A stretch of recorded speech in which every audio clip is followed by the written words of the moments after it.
ஓம் சரணாகத தீனார்த்த பரித்ராண பராயணே சர்வஸ்யார்த்திகரே தேவி நாராயணி நமோஸ்துதே. வணக்கம் நேர்களே, இது மகாலட்சுமி ஜோதிடம் வழங்கும் காலச்சக்கரம். உங்கள் அன்பு ஜோதிடர் ஸ்ரீராம்ஜி பேசுகிறேன். அனைவரும் நலமுடன் இருக்கிறீர்களா? நன்றாகத்தான் இருப்பீர்கள், நன்றாக இருக்க வேண்டும். இன்றைய காணொளியில் நாம் காண இருப்பது அதிர்ஷ்ட பிறவிகள் யார்? இதன் தலைப்பு.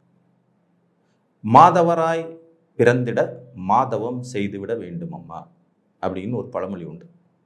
இது பெண்களை உயர்த்துறதுக்காக சொல்லப்பட்ட பழமொழி. அதே நேரத்தில் அரிதிலும் அரிது மானுட பிறப்பெடுத்தல் அரிது அப்படின்னு சொல்லி வச்சுருக்காங்க. ஸோ மனுஷனாக பிறக்கிறதே ஒரு அதிசயம். இதில் அதிர்ஷ்டமான பிறப்பாய் பிறப்பதுங்கிறது இன்னும் கூடுதல் அதிசயம்னு சொல்லலாம். ஜோதிட சாஸ்திரத்தில் சில வகை கிரக இணைவுகள், சில வகை கிரக வீடுகள், சில நிலைகளில் லக்னமும் ராசியும் அமைய பெறும்போது ஒருவர் புண்ணிய பிறப்பு என்று சொல்லக்கூடிய அதிர்ஷ்ட பிறப்புகளாக பிறப்பாங்க. இந்த அதிர்ஷ்ட பிறப்புகளாக பிறக்கிறதுனால என்ன பயன் அப்படின்னு கேட்டிங்கன்னா, அவங்களுக்கு எதுலேயுமே குறையே இருக்காது. லைஃப்பில் பார்த்திங்கன்னா எந்த இடத்துலையுமே ஒரு தேக்க நிலையே இல்லாமல் தொடர்ந்து சீராக முன்னேறி போய்கிட்டே இருப்பாங்க. நல்ல தாய் தகப்பன் கிடைக்கிறது, நல்ல உறவுகள் கிடைக்கிறது, நல்ல சொந்த பந்தங்கள் அமையிறது, நல்ல வாழ்க்கை துணை அமையிறது, நல்ல தேக ஆரோக்கியம் அமையிறது, சமுதாயம், கௌரவம், புகழ், அந்தஸ்து போன்றவை கிடைப்பதுன்னு வரிசையாக அப்படியே போய்கிட்டே இருப்பாங்க. ஸோ அந்த மாதிரியான அதிர்ஷ்ட பிறவிகள் எப்படிப்பட்ட கிரக அமைப்புகள் இருந்தால் பிறப்பாங்க அப்படிங்கிறத பார்க்கலாம். நீங்கள் எந்த லக்னத்தில் வேணாலும் பிறந்திருக்கலாம். எந்த லக்னத்தில் பிறந்திருந்தாலும் ஒன்று உங்கள் லக்னத்திற்கு 5ஆம் இடத்திலோ அல்லது 9ஆம் இடத்திலோ உங்கள் ராசி அமைய பெற வேண்டும். புரிஞ்சுதுங்களா? நீங்கள் எந்த லக்னத்தில் வேணாலும் பிறக்கலாம்.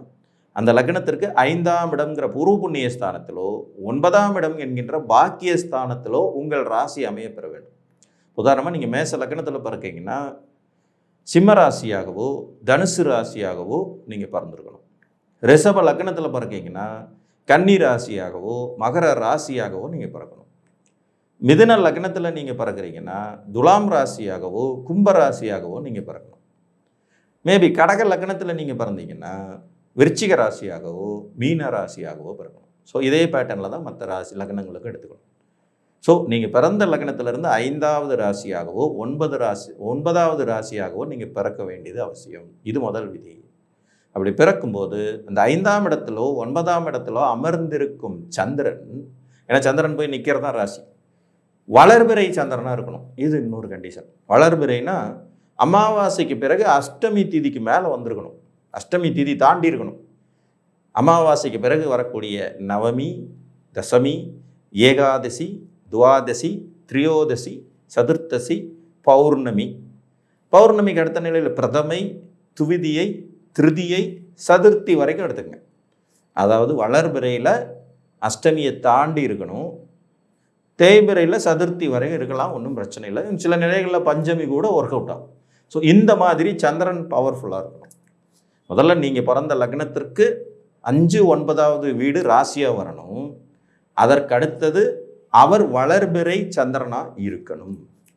இந்த 5ஆம் அதிபதியோ அல்லது 9ஆம் அதிபதியோ அல்லது லக்னாதிபதியோ, ஒன்று 5ஆம் அதிபதி இல்லை 9ஆம் அதிபதி இல்லை லக்னாதிபதி, இந்த 3 பேரில் யாராவது ஒருவர் உச்சம் பெற்றிருக்கும். இந்த அமைப்பு இருந்ததுன்னா நீங்கள் ஒரு அதிர்ஷ்ட பிறவி தான். புரிஞ்சுதுங்களா? உங்களுக்கு எல்லாமே கிடைக்கும், கிடைச்சே தீரணும். இது இயற்கையின் சூட்சும விதி. இப்போ ஒரு மகர லக்ன ஜாதகம், இவர் ரிஷபராசி. மகர லக்ன ஜாதகம் ரிஷபராசி. ஸோ கணக்குப்படி 5ஆம் இடத்துல சந்திரன் இருக்கார்.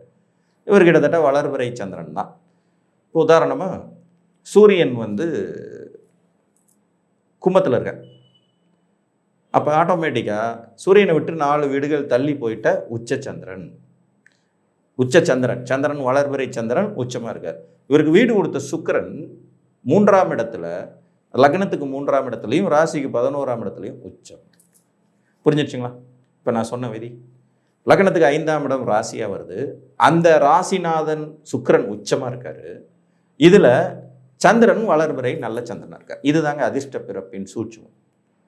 இப்போ இந்த மாதிரி அமைப்பில் பிறக்கும்போது உங்களுக்கு தொய்வுங்கிறதே வாழ்க்கையில் இருக்காது. அதிர்ஷ்ட பிறவிகள்னே சொல்லலாம். நல்ல தாய் தகப்பனுடைய அமைப்பில், நல்ல குடும்ப பின்னணியோட அமைப்பில், நல்ல ஒரு சுற்றம் சூழலுடைய அமைப்பில், எல்லா விதத்துலையும் எடுத்து வச்சாலும் கொடுத்து வச்சவன் அப்படிங்கிற மாதிரி தான். இது பெண்களுக்கும் பொருந்தும், ஆண்களுக்கும் பொருந்தும். மனித பிறப்புக்கே அதிர்ஷ்ட பிறப்பு அப்படிங்கிறத இந்த சூட்சுமமான பூர்வ புண்ணிய ராசியும் பாக்கிய ராசியும் முடிவு செய்யும். இப்போ நீங்கள் சிம்ம லக்னத்தில் பிறந்திருக்கீங்க. சிம்ம லக்னம் நீங்கள் மேச ராசி. சிம்ம லக்னம் மேச ராசி. இங்கே சந்திரன் வளர்பிறையாக தான் இருக்கார். உங்கள் லக்னாதிபதி சூரியன் 5ஆம் இடத்துல இருக்கார். 5ஆம் இடத்துல பூர்வ புண்ணிய ஸ்தானத்தில் லக்னாதிபதி இருக்கார். அவரை விட்டு 5 வீடுகள் தள்ளி போயிட்ட சந்திரன். ஸோ கிட்டத்தட்ட வளர்பிறை சந்திரன். இப்போ இவருக்கு வந்து பார்த்தீங்கன்னா ராசிநாதன் செவ்வாய் உச்சமாக இருக்கார். ராசிநாதன் செவ்வாய் வந்து லக்னத்துக்கு 6ஆம் இடம் தான், ஆனால் ராசிக்கு 10ஆம் வீட்டில் உச்ச பவரோட இருக்கார். இப்போ 1, 5, 9ஆம் அதிபதிகள் யாரோ ஒரு உச்சம் பெற்ற நிலை வந்துடுதுங்களா? அப்போ ஆட்டோமேட்டிக்காக செவ்வாய் வந்து பவர்ஃபுல்லாக இருக்கார். ராசிநாதன்கிற முறையில் அவர் பவர்ஃபுல்லாக இருக்கார்.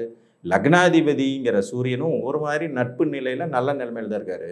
சூரியனுக்கு வீடு கொடுத்த குருவும் ராசி லக்னத்துக்கு 12ஆம் இடத்துல, ராசிக்கு 4ஆம் இடத்துல உச்சம் இருக்கு. இப்போ செவ்வாயும் உச்சம், குருவும் உச்சம், லக்னாதிபதி நல்ல நிலைமையில் இருக்கார். உச்சன் வீட்டில் அமர்ந்த லக்னாதிபதி திரிகோண 9ஆம் பாக்கிய ராசி, ராசிநாதன் செவ்வாய் உச்ச வலுவோடு இருக்கார். பூர்வ புண்ணியாதிபதி குரு உச்ச வலுவோடு இருக்கார். இது எவ்வளோ பெரிய அதிர்ஷ்டகரமான ஜாதகம் பாருங்க. புரியுதுங்களா? ஸோ இந்த அமைப்பு வரணும். நீங்கள் பிறந்த லக்னத்துக்கு 5லேயோ 9லேயோ உங்கள் ராசி விழுகணும். இது முதல் கண்டிஷன். அந்த கண்டிஷனில் சந்திரன் வந்து தேய்பிறை சந்திரனாக இருந்துட்டான்னா பெரிய புண்ணியம் இல்லை. வளர்பிறையில் இருந்தால் தான் அது ஒரு பவர்ஃபுல்லான வீடாக அவரால் அதை மாற்ற முடியும். அது ரொம்ப ரொம்ப இம்பார்ட்டன்ட். வளர்பிறையில் அஷ்டமி திதிக்கு மேலேருந்து பௌர்ணமிக்கு பிறகு சதுர்த்தி பஞ்சமி வரைக்கும் கணக்கில் எடுத்துக்கங்கன்னு சொல்லிட்டேன். அதை சூட்சுமத்தை நீங்கள் ஃபாலோ பண்ணிக்கங்க. இந்த நிலை அமைய பெற்ற பிறகு 1, 5 அல்லது 9 இந்த 3 பேரில் யாராவது ஒருத்தர் உச்சமாக இருந்தாலும் போதும். உச்சமாக இருக்கணும். அது ரொம்ப ரொம்ப முக்கியம். ஏன்னா அதிர்ஷ்ட பிறப்புங்கிறது எல்லாருக்கும் கிடைச்சிடுறது இல்லை. அதிர்ஷ்ட பிறவிகளாக எல்லாரும் அமைய பெறதும் இல்லை. இங்கே கடுமையாய் போராடுவதற்கும் வாழ்விலை தக்க வைத்துக் கொள்வதற்கும் ஒரு சராசரி லைஃப்பை வாழ்கிறதுக்கே மனுஷன் போராடிட்டு இருக்கிற மாதிரி தான் நிறைய பேர் பிறக்கிறாங்க. இப்போ அதிர்ஷ்ட பிறவிகளை பிறக்கிறாங்கன்னா இந்த விதிகள் எல்லாம் பொருந்தி வரணும். சார் எனக்கு தேய்பிறை சந்திரனா தான் சார் இருக்குது, ஆனால் 5ஆம் அதிபதி உச்சமாக இருக்காரு, ராசி 5வது ராசியாக தான் விழுந்திருக்குன்னு சொல்கிறவங்களுக்கு இந்த 2ஆம் நிலை 3ஆம் நிலை அதிர்ஷ்டமாக போயிடும். இது முழுமையான ஒரு அதிர்ஷ்ட பிறப்புன்னு சொல்லிட முடியாது. ஒரு குறிப்பிட்ட பீரியடில் நல்லா இருப்பாங்க, அதுக்கப்புறம் பார்த்தீங்கன்னா ஒன்றுமே இல்லாமல் போயிடும். இப்போ உதாரணமாக பிறந்தது நல்ல பெரிய குடும்பத்தில் பிறந்திருப்பாங்க, நல்ல படிப்பெல்லாம் இருக்கும். திருமணம் ஆகி ஒரு மிடில் ஏஜ் வந்த பிறகு பார்த்திங்கன்னா வாழ்க்கையில் சொல்லணும்னா துயரங்கள், கஷ்டங்கள், துன்பங்கள் அப்படி போயிடும். ஸோ எல்லா விதிகளும் பொருந்தி வந்தால் தான் ஒருவன் வெற்றியாளன் ஆகிறான், அதிர்ஷ்ட பிறப்பாகுது. அவங்க பூர்வ புண்ணியம் நல்லா இருக்கும், நல்ல புண்ணியம் பண்ணிட்டு அந்த புண்ணியத்தின் பலன்களை அனுபவிப்பதற்கு பிறப்பெடுத்திருப்பாங்க. நிறைய தான தர்ம காரியங்களை செஞ்சுக்கிட்டே ஒரு மனிதர் வாழ்கிறார். எல்லா விதத்திலும் யாருக்குமே கெடுதல் செய்யாதபடி வாழ்ந்து அவர் வந்து மறைஞ்சு போயிடுறார். அவருடைய புண்ணியம் மூட்டை கணக்கில் மிச்சம் இருக்கு. அந்த புண்ணியங்களை இவ்வளோ மிச்சம் வச்சுட்டு அவர் நேராக சொர்க்கத்துக்கு போயிட முடியாது. அப்போ அதை அனுபவிப்பதற்கு இன்னொரு பிறப்பை கடவுள் கொடுப்பார். அந்த பிறப்பு தான் இந்த மாதிரியான அதிர்ஷ்ட பிறவிகளாக வர்றது. உங்கள் திரிகோண ராசிகள் ஒழுகணும், அது ரொம்ப ரொம்ப முக்கியம். 1, 5, 9 என்பது எப்போதுமே மந்திரஸ்தானம், லக்ஷ்மி ஸ்தானம். நம்ம ராசிக்கு நம்ம லக்னத்துக்கு 5ஆம் இடம் 9ஆம் இடம் எப்போதுமே கெடுதல் தராத வீடுகளாக இருக்கும். அந்த வீட்டில் உங்கள் ராசி அமையப்படுறதே ஒரு அதிர்ஷ்டம் தான். அதில் வளர்பிறையில் சந்திரன் உட்கார்ந்து அந்த இடத்த புனிதப்படுத்திக்கிட்டு இருக்கிறது இன்னொரு அதிர்ஷ்டம். அதற்கு அடுத்த நிலையில் 1, 5, 9ஆம் அதிபதியில் யாராவது ஒருவர் உச்ச வலுவோடு உட்கார்ந்துடுறது கூடுதல் சிறப்பு. ஒன்றுக்கு மேற்பட்ட நபர்களும் உச்ச வலிமையில் இருந்தாங்கன்னா நீங்கள் தான் இருக்கிறதுலே டாப் மோஸ்ட் அதிர்ஷ்டமான பிறப்புகள் என்று கூறி உங்கள் ஜாதகத்தில் இந்த அமைப்பு இருக்கிறதா என்பதை பார்த்து அறிந்து கொள்ளுங்கள் என்று கூறி மீண்டும் ஒரு காணொலியில் உங்களை வந்து சந்திக்கும் வரை உங்களிடமிருந்து அன்புடன் விடைபெற்றுக் கொள்வது உங்கள் அன்பு ஜோதிடர் ஸ்ரீராம்ஜி. நன்றி, வணக்கம்.